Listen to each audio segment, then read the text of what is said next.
बहुत समय पहले की बात है। एक गांव में एक परिवार रहता था। उस परिवार में मात्र 3 सदस्य रहते थे। उस परिवार में माता पिता और एक लड़का रहता था। उस लड़के का नाम राजेंद्र तथा वह लड़का बहुत ही ज्यादा जिज्ञासु और पढ़ा लिखा था। पढ़ा लिखा होने के कारण वह भूत प्रेत इन सभी चीजों में विश्वास नहीं करता था। उसी गांव में बहुत ही पुरानी एक हवेली थी। कहा जाता है कि बरसों पहले ये हवेली एक राजा की थी और उस राजा की एक बेटी हुआ करती थी।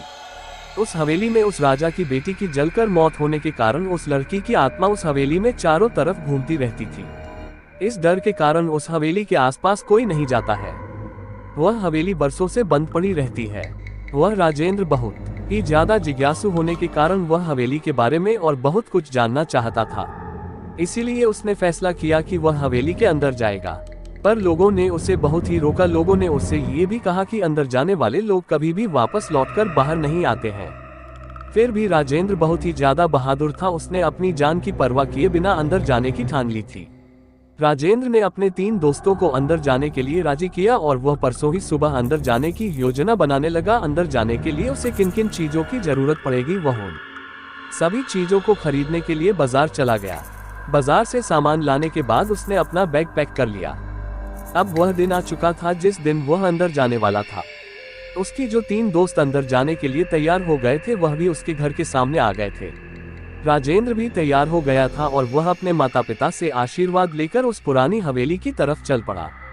हवेली के बाहर पहुंचते ही वहां पर शुरू की हवा चलने लगी और आसमान में काले बादल छा गए और कुछ ही क्षणों में भारी वर्षा शुरू हो गई और जोर जोर से बिजली कड़कने लगी। वह बारिश से बचने के लिए हवेली में घुस गए।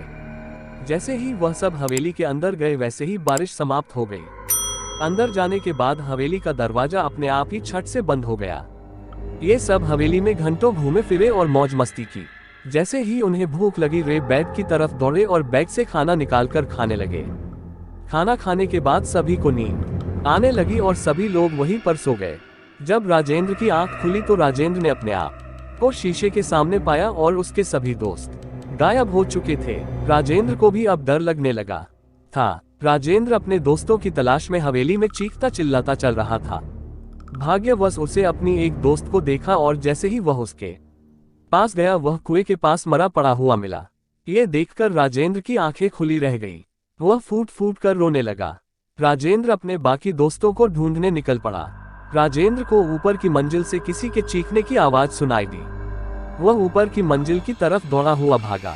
जब वहां पहुंचा तो उसने अपने एक और मित्र का शरीर जला पड़ा हुआ मिला।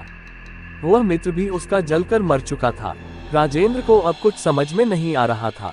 बस राजेंद्र यही चाह रहा था कि वह कैसे कर बाहर निकल जाए, पर यह संभव नहीं था क्योंकि यह सभी राजेंद्र की वजह से वहां पर फंसे हुए थे। राजेंद्र वहीं पर बेहोश हो गया।